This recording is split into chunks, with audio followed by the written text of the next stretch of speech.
Y el señor García Sayán, presidente de la Corte Interamericana, ha dicho que el Estado peruano tiene el camino abierto para presentarlo, sus reclamos de interpretación en todo caso, no obstante que las sentencias que ellos toman o resuelven son inapelables. Sí, pero yo quiero decir con el mayor respeto, es cierto lo que usted dice, el ministro ha expresado que los terroristas que están libres ahora le deben una indemnización al Estado por más de 3.000 millones. ¿Cuánto solamente se ha recuperado eso? 215.000 soles. Entonces, ¿cómo si estos señores que le causaron la muerte a más de 30.000 peruanos, luego de haber cumplido sus condenas, no cumplen con sus obligaciones para con el Estado? ¿Por qué organismos que respetamos pueden obligarnos al Estado a priorizar un pago de indemnizaciones en dólares? No tanto por el monto, este es un país pobre al que se le obliga a pagar indemnizaciones en dólares y quiero decirle que el día de ayer, que yo respaldo la posición del ministro de Justicia, hemos pedido un reporte de cuántos procesos en el gobierno pasado el gobierno se allanó. Ni siquiera el gobierno pasado hizo la pelea en la Corte para evitar estas sentencias injustas, sino se allanó. Y por eso hemos tenido que pagar cientos de decenas de dólares. Creo que el país no está para ese tipo de compromiso porque ¿qué le podemos explicar a la esposa del policía que fue muerto por un terrorista? Que estamos premiando a aquellos que mataron al policía. Entonces yo creo que tenemos que tener una posición coherente. Yo había planteado una opinión como abogado, le dije a Víctor García, le dije, ¿por qué no pedimos apartarnos en tema de terrorismo de la jurisdicción de la Corte? Porque si esos señores no conocen la realidad del país, ¿cómo nos pueden obligar a hacer un apartamiento parcial? Dicen que no se puede, pero Chile, Colombia, Ecuador, Bolivia tienen reservas con relación a determinadas figuras institucionales. Aquí pecamos de ser más papistas que el Papa.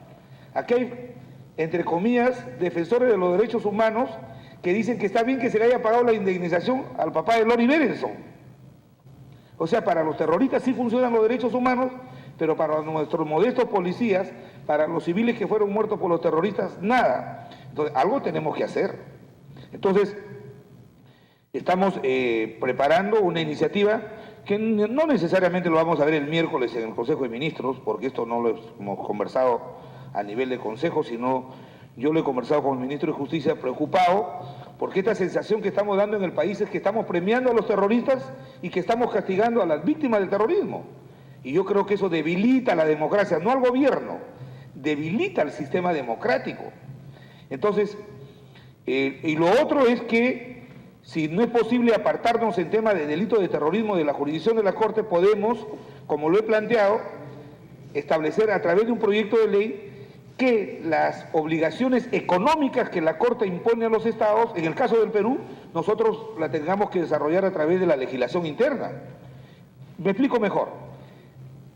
Los juicios que los peruanos le ganan al Estado, por ejemplo, por bonificaciones, por procedimientos llevados en el Poder Judicial, esas obligaciones las programamos anualmente en el presupuesto de la República. Un porcentaje del presupuesto es para pagar esas obligaciones. Entonces, si los peruanos esperan que se les programe, por ejemplo, los pensionistas de la ONP, esperan que se les programe el pago porque el país no tiene para pagar de golpe todo esto, ¿por qué los familiares de los terroristas tienen que tener el privilegio de no someterse a ese procedimiento interno? Entonces yo creo que eso hay que corregirlo y tampoco se puede decir que esas decisiones son absolutas. ¿Y dónde está la soberanía del país? El hecho que en el gobierno pasado se hayan allanado, ni siquiera el Estado se defendió, sino se allanó. En estos procesos nosotros vamos a cumplir, sí, respetuosamente los fallos en materia de las partes de la sentencia que establezcan algunas reivindicaciones de derechos, pero en el caso de temas económicos, aquí lo que está pasando es que la jurisdicción de la Corte se ha vuelto una jurisdicción de lujo. ¿Acaso un policía de a pie se puede ir a la Corte? No, porque no tiene cómo defenderse. ¿Y quiénes son los que se están beneficiando? Los que defienden a los familiares de los terroristas, porque hay ONGs que viven de eso y que financian abogados en la Corte.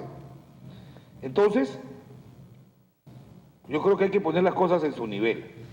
No, nosotros respetamos la jurisdicción internacional, pero creemos que en estos fallos que están dictando en que paguemos indemnizaciones económicas en dólares por montos que son agraviantes y lesivos a los valores que inspiran el sistema democrático, yo creo que eso hay que verlo, ¿no? Ministro, usted habla ahorita de que habría un mecanismo para poder abstenerse en el tema del terrorismo. Yo quiero que es lo que están preparando ahorita. Si eso se llegara a aplicar, ¿que eso podría ser retroactivo para las sentencias que ya se están dando o no? No, como abogado que soy, nada de retroactivo. Lo que sí les quiero decir es lo siguiente. Hoy día los rezagos del terrorismo están haciendo actividad política, qué sé yo.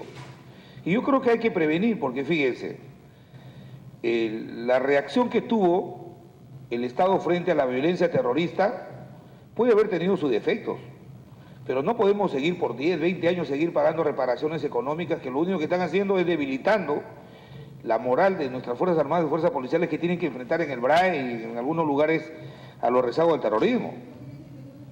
Que acatar ya esas sentencias que están, ya eso no se puede evitar. Lo que sí hemos dispuesto concretamente como gobierno es que la Procuradora Anticorrupción articule todos los mecanismos necesarios para por lo menos hacer que se compense.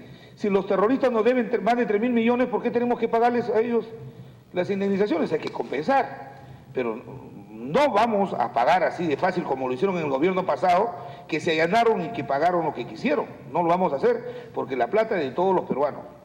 Respecto a estas críticas, el señor García Sayán ha señalado que hay una campaña contra la CID por los cuestionamientos que está haciendo el gobierno sobre las sentencias. ¿Qué le respondería usted? No, yo le tengo un enorme respeto al doctor García Sayán, pero yo le pediría a él que invite a los miembros de la Corte del Perú a conocer y empaparse cuál es la realidad que vivió el país y esas decisiones de carácter económico. En el pasado, fíjense, en el pasado había un mecanismo para establecer las indemnizaciones económicas. Había una comisión, la Comisión Interamericana con el Estado que se tenían que juntar y establecer una propuesta económica. Hoy día la Corte está estableciendo las indemnizaciones económicas que resultan contradictorias con las indemnizaciones que se dictan aquí en el país. Entonces, pagar $300.000, 9 millones de dólares, una autoridad de verdad elegida por el pueblo, no puede una a ojos cerrados pagarla, porque, como digo, afectamos la moral de nuestras Fuerzas Armadas, y del propio sistema democrático. Porque lo que evidencia eso es que la democracia es débil, que tiene que haber una autocracia en la que sí puede poner mano fuerte, y yo creo que no es así.